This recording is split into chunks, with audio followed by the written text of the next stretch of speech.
I call the member for Buderim. Thank you, Acting Speaker.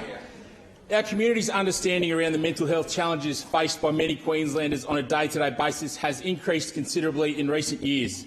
However, the topic of mental health, and more particularly suicide, remains a difficult and uncomfortable topic for many. Despite the advances we've taken as a community, what is very clear is that much more needs to be done. Across Queensland, we still hear heartbreaking stories of people taking their own life. On the Sunshine Coast, each week one person dies from suicide. That's higher than the national average.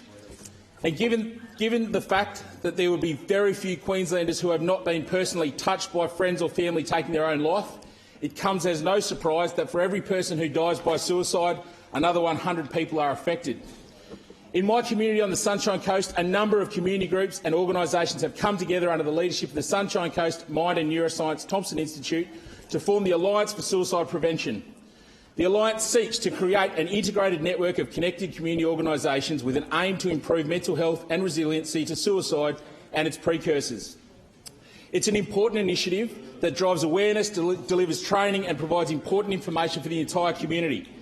Members of the Alliance include local schools like Matthew Flinders Anglican College and Sunshine Coast Grammar, community groups like Bloomhill Cancer Care and STEPS, the Queensland Police Service, along with local hospitals and businesses.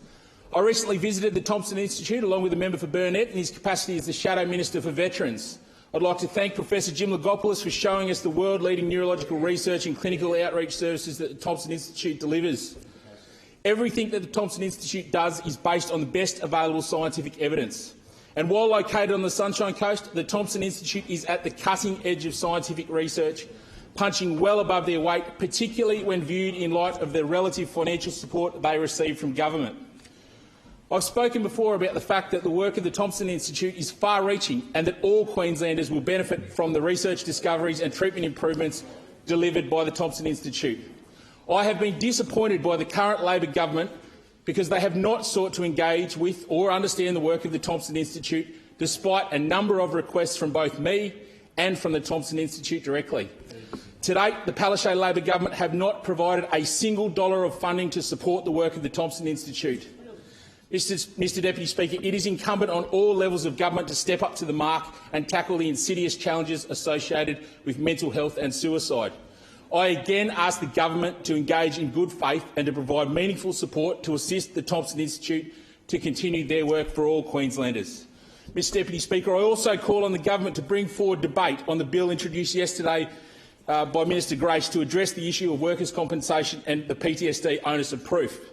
If the government are genuine about tackling this issue, they will debate the bill before the election in October, or the bill will lapse.